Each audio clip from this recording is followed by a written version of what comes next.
अमेरिकी supreme court से राष्ट्रपति डोनाल्ड ट्रंप को झटका लगा है। अमेरिकी कोर्ट ने ट्रंप के टैरिफ को इलीगल घोषित किया। कोर्ट ने कहा कि ट्रंप ने जो टैरिफ वाले फैसले लिए उनकी शक्तियों का गलत इस्तेमाल है। ट्रंप ने जिस कानून का इस्तेमाल किया वो कानून उन्हें अधिकार नहीं देता। कोर्ट के फैसले के बाद ट्रंप के आर्थिक एजेंडे पर बड़ा असर पड़ सकता है। दुनिया पर टैरिफ लगाने वाले ट्रंप के लिए एक बड़ा झटका है। एआई इम्पैक्ट समिट में हंगामा करने वाले चारों यूथ कांग्रेस कार्यकर्ता गिरफ्तार कर लिए गए। इन पर पुलिस से हाथापाई का भी आरोप है। बड़ी साजिश के एंगल से जांच की जा रही है। बताया जा रहा है कि ये लोग पहले काले छाते पर प्रिंट स्टिकर्स लगाकर भारत मंडपम में एंट्री लेने वाले थे, लेकिन पकड़े जाने के डर से टी शर्ट पर प्रिंट स्टिकर्स लगाए। दिल्ली पुलिस इस बात की भी जांच करे स्टिकर्स कहां प्रिंट हुए। दिल्ली के भारत मंडपम में कांग्रेस कार्यकर्ताओं के टी शर्ट उतारकर किए गए प्रदर्शन के खिलाफ पुलिस ने धरपकड़ शुरू कर दी। प्रदर्शनकारियों की गिरफ्तारी के लिए पुलिस दिल्ली एनसीआर में जगह जगह छापेमारी कर रही है। पुलिस ने अब तक 4 कार्यकर्ताओं को गिरफ्तार कर लिया है। साथ ही 15 वीडियो के आधार पर हंगामा करने वालों की पहचान भी की जा रही है। पुलिस की पूछताछ में जिन नेताओं के नाम सामने आए थे उनके फोन स्विच ऑफ आ रहे हैं। एआई इम्पैक्ट समिट में टी शर्ट उतारकर हुड़दंग करने वालों की डिटेल सामने आ गई। प्रदर्शन की निगरानी यूथ कांग्रेस के कोऑर्डिनेटर नरसिम्हा यादव कर रहे थे। बीजेपी ने एक तस्वीर जारी करते हुए इन्हें राहुल गांधी का करीबी बताया। आरोप है नरसिम्हा राव के इशारे पर कार्यकर्ताओं ने एआई समिट में प्रदर्शन किया। गिरफ्तार किए गए 4 लोगों में यूथ कांग्रेस के नेशनल सेक्रेटरी कृष्णा हरी, अजय कुमार और कुंदन यादव का नाम भी है।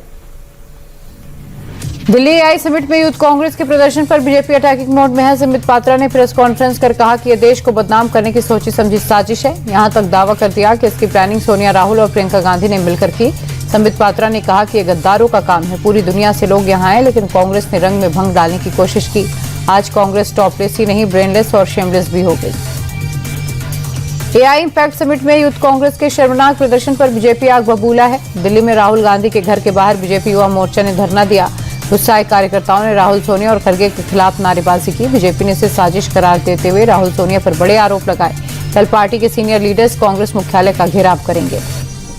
एआई इम्पैक्ट समिट का आखिरी दिन पीएम मोदी के लिए बेहद व्यस्त रहा। पीएम आवास पर मोदी ने बैक टू बैक कई मीटिंग्स की। 4 विदेशी राष्ट्राध्यक्षों के साथ द्विपक्षीय बातचीत हुई। आपसी संबंधों की मजबूती पर जोर रहा। 16 एआई स्टार्टअप्स के सीईओ भी प्रधानमंत्री से मुलाकात की। ओपन एआई और कॉलम के सीईओ से भी मिले। वैश्विक हालातों को देखते हुए पीएम मोदी ने यूएन चीफ के साथ भी बैठक की।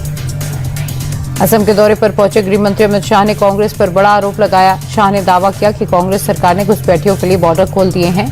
यूपीए राज में घुसपैठ कर भारत में घुसे एक एक शख्स की पहचान की जाएगी और उन्हें बाहर का रास्ता दिखाया जाएगा।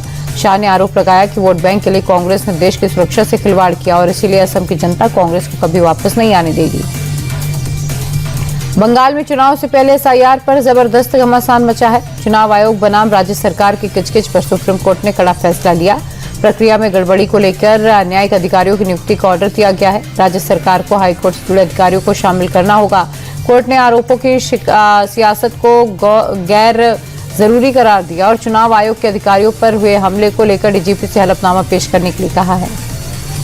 दिल्ली से मेरठ का नमो भारत ट्रेन रूट फाइनल हो चुका है। सफर करने वाले लाखों लोग अब 1 घंटे में मेरठ पहुंच पाएंगे। दिल्ली मेरठ कॉरिडोर का सराय कालेखां से न्यू अशोकनगर तक 5 किलोमीटर और मेरठ साउथ से मोदीपुरम तक 21 किलोमीटर का बचा हुआ सेक्शन तैयार हो चुका है। नमो भारत ट्रेन का ये सफर अब 82 किलोमीटर का होगा, जहां ट्रेन 160 किलोमीटर प्रति घंटे की रफ्तार से दौड़ेगी। 22 फरवरी को पीएम मोदी पूरे आरआरटीएस कॉरिडोर का उद्घाटन करेंगे। यूपी के शिक्षा मित्र और इंस्ट्रक्टर्स को सरकार ने बड़ी सौगात दी। अप्रैल से शिक्षा मित्रों की सैलरी 18,000 की जाएगी तो वहीं इंस्ट्रक्टर्स को 17,000 रुपए मिलेंगे। 5 लाख रुपए का कैशलेस इलाज भी दिया जाएगा। योगी आदित्यनाथ ने विधानसभा में इसका ऐलान किया है। प्रदेश सरकार का फोकस शिक्षा के क्षेत्र को मजबूत करने पर है। इससे 1,43,000 से ज्यादा शिक्षा मित्रों को फायदा होगा। यूपी के कुशीनगर में प्लास्टिक गोदाम में भीषण आग लग गई। वीडियो में धुएं का गुबार और वेयरहाउस में धधकती आग साफ नजर आ रही है। मौके पर लोगों की भारी भीड़ रही। दमकल भी मोर्चे पर डटा है। भीषण अग्निकांड से आसमान में धुएं का गुबार छाया हुआ है। कड़ी मशक्कत के बाद आग पर काबू पाया गया। हादसे में लाखों के नुकसान की आशंका है।